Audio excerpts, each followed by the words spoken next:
ప్రియమైన అప్పనపేట వాస్తులను మీకు అందరికీ దేవుని నామములో శుభములు తెలియజేస్తున్నామండి.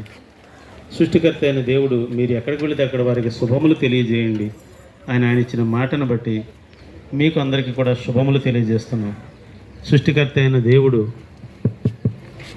ఆయన ప్రేమ స్వరూపై ఉన్నాడండి. ఆయన అంటున్నాడు, నేను శాశ్వతమైన ప్రేమతో మిమ్మలను ప్రేమిస్తున్నాను అంటున్నాడండి. మనుషుల ప్రేమ అయితే శాశ్వతంగా ఉండదండి. మనుషుల ప్రేమ మనం ఆరోగ్యంగా ఉన్నప్పుడు మనల్ని ప్రేమిస్తారు, మనకు అన్నీ ఉన్నప్పుడు ప్రేమిస్తారు, మన స్థితిగతులన్నీ బాగున్నప్పుడు ప్రేమిస్తారు. కానీ దేవుడైతే మన ఆరోగ్యం బాగోనప్పుడు, మన పరిస్థితులు బాగోనప్పుడు, మనం అన్ని విధాలుగా బలహీనంగా ఉన్నప్పుడు ఆయన మనల్ని ప్రేమిస్తాడండి. ఈ లోక మనుషులు అయితే బలహీనంగా ఉన్న వారిని ఎవ్వరూ ప్రేమించరు. పరిస్థితులు అనుకూలంగా లేనప్పుడు ఎవ్వరూ ప్రేమించరు, అందరూ దూరం అవుతారు. ఎందుకంటే అన్నీ బాగున్నప్పుడే అందరూ దగ్గరగా ఉంటారు. పరిస్థితులు మనకి వేరుగా ఉన్నప్పుడు అందరూ దూరం అవుతారు. కానీ దేవుడైతే శాశ్వతమైన ప్రేమతో నేను ప్రేమిస్తున్నాను అంటున్నాడు.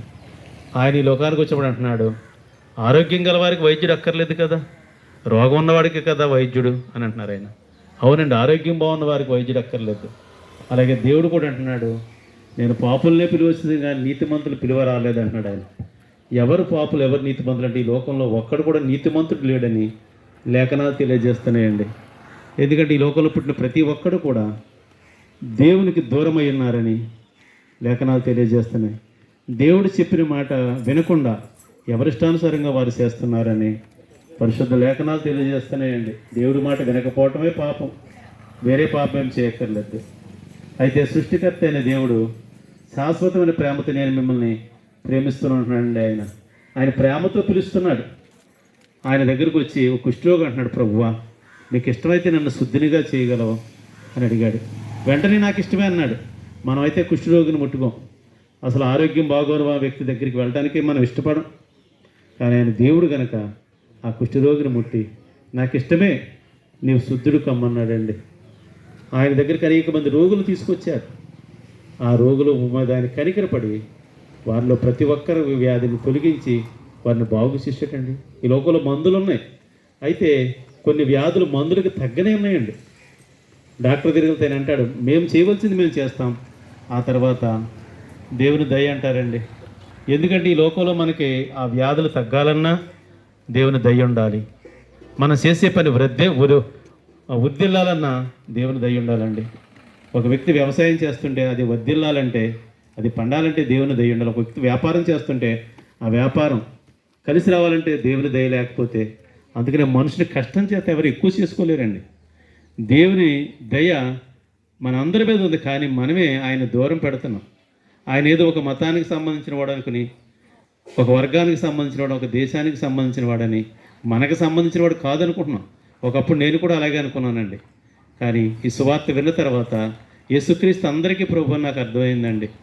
యేసుక్రీస్తుని మా హృదయలో చేర్చుకోకముందు ఎన్నో సమస్యలు, ఎన్నో భయంకర పరిస్థితులు, ఈ లోకం అసలు ఎలా బ్రతుకుతామో తెలియని పరిస్థితి.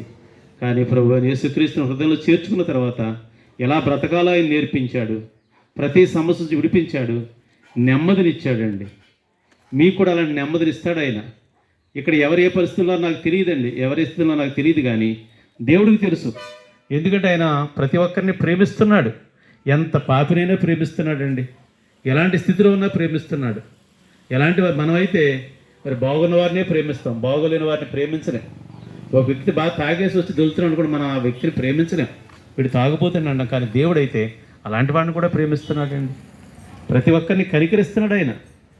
నీవు నా యొద్దకు రాగలిగితే, నా మాట కనుక నువ్వు వింటే నీకు సహాయం చేస్తానంటున్నాడండి. నేను పాపుల్నే పిలువచ్చిన నీతిమంతులు పిలువ రాలేదనే మాట అదేనండి. ప్రతి ఒక్కరు కూడా మరి దేవుడికి దూరంగా ఉన్నారు, ఆయన ఇచ్చే మహిమను పొందలేకపోతున్నారు. ఈ లోకంలో ఉండగా సహాయం చేస్తాడు ఆయన. ఆయన ఉన్నటువంటి మహిమగల లోకంలో మనల్ని కూడా తీసుకెళ్తానంటున్నాడు. ఆయన వచ్చి 2000 సంవత్సరాల క్రితం ఈ లోకానికి వచ్చి ప్రతి ఒక్కరికి ఆయన మేలు చేసి ఆయన పరలోకం వెళ్ళారు. మరలా నేను వస్తానన్నాడు. ఎందుకంటే మనుషులందరి శిక్ష ఆయన మీద తీసుకున్నాడు. ఆయన శిలువపై ప్రాణం పెట్టాడు. పరలోకం వెళ్తూ ఆయన అన్నాడు, నేను మరలా వస్తాను, నేనుండే స్థలంలో మీరు కూడా ఉండులాగున మిమ్మల్ని తీసుకెళ్తాను. ఆయన మరలా రెండో రాకడ ఉందండి. ఆయన వచ్చే సమయానికి మీరు ప్రభువుని కనుక మీ హృదయంలో చేర్చుకోగలిగితే ఆయన ఉండే స్థలంలో మనకు ఉండేలా తీసుకెళ్తాడండి. అందుకే ఈ సువార్త ప్రకటన మీ గ్రామ్యం వచ్చామండి. ప్రభువైన యేసుక్రీస్తునందు విశ్వాసం ఉంచండి, ఈ లోకంలో ఉండగా ప్రభు మీకు సహాయం చేస్తే ఈ లోకం విడిచిన తర్వాత ఆ నిత్యరాజ్యంలో మరి యుగయుగాలు ఆనందించే గొప్ప భాగ్యాన్ని దేవుడిస్తాడు. అట్టి కృప ప్రభు మీకు అందరికీ దయచేయునుగాక. ప్రార్థన చేసుకుందాం.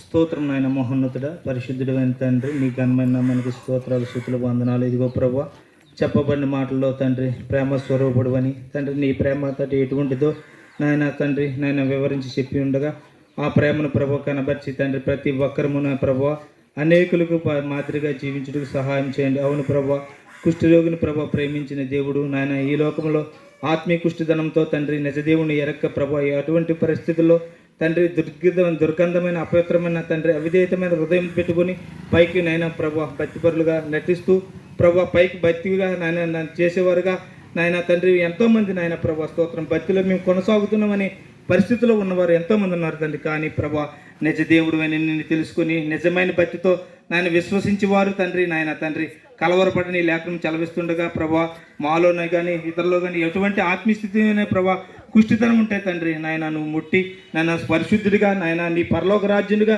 ప్రభా నువ్వు తండ్రి వారు స్వతంత్రిస్తావని నీ లేఖనాలు చలవిస్తుండగా ప్రభా అటువంటి పరిస్థితుల్లో తండ్రి ఇటువంటి బలహీనతలైన ఇటువంటి ఇబ్బందులైన ఇటువంటి ఇరుకులైన ప్రభా తండ్రి విడిపించగల సమర్థుడు సర్వసృష్టికి ఆధారభూతుడు నాయన ఈ భూమి ఆకాశం నిర్మించిన దేవుడు అని నాయన వివరంగా చెప్పి ఉన్నారు. ఆ మాటలు ప్రభా ప్రతి ఒక్క హృదయంలో ఫలింప చేయండి.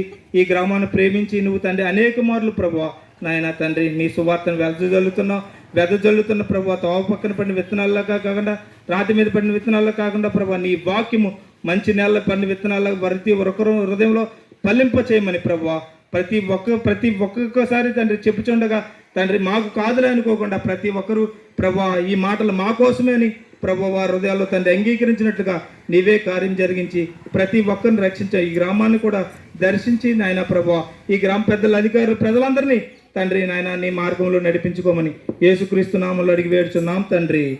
ఆమేన్.